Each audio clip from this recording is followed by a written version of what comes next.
Bonjour Marie-Jo Zimmermann. Bonjour Marie. Alors, je vous souhaite d'abord un merveilleux anniversaire parce qu'on fête en ce moment les 10 ans de votre loi, la loi Copé-Zimmermann, qui a fait un bond de géant pour toutes les femmes en France en instaurant 40% de quotas de femmes dans les conseils d'administration des plus grandes entreprises françaises. Donc d'abord, un grand bravo. Merci pour ce que vous avez fait. Et puis j'aimerais voir avec vous aujourd'hui, au moment où la loi a été mise en place, on était à combien de femmes dans les conseils d'administration? On en est combien aujourd'hui? Alors, on était un petit peu en dessous de 10 et aujourd'hui, sur le CAC 40, on est à 43 et sur le SBF 120, on est à 46. Donc, c'est effectivement un bond en avant. Ce combat était un beau combat et un combat, si vous voulez, que j'ai mené avec beaucoup de détermination, beaucoup de dynamisme.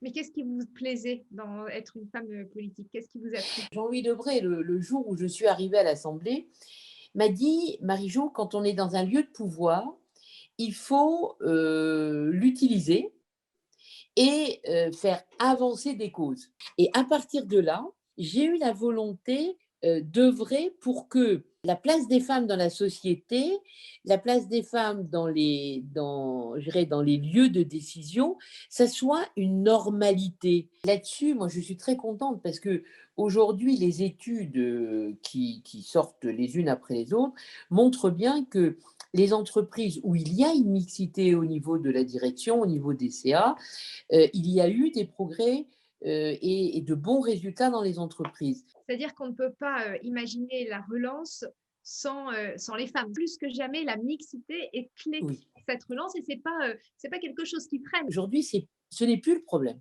C'est plus le Le problème, pro toutes les études le disent, plus il y a de mixité, plus il y a de performance C'est et ça. on parle de 300% de performance quand les entreprises moins mixtes sont à 45%. Donc, Abs on voit bien qu'il y a plus rien à prouver maintenant. En 2011, vous deviez prouver?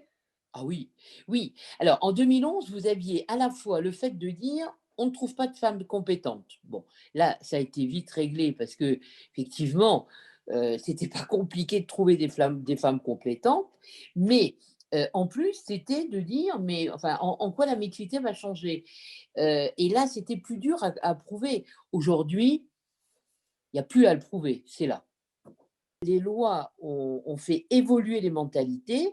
La mixité ne doit pas faire peur.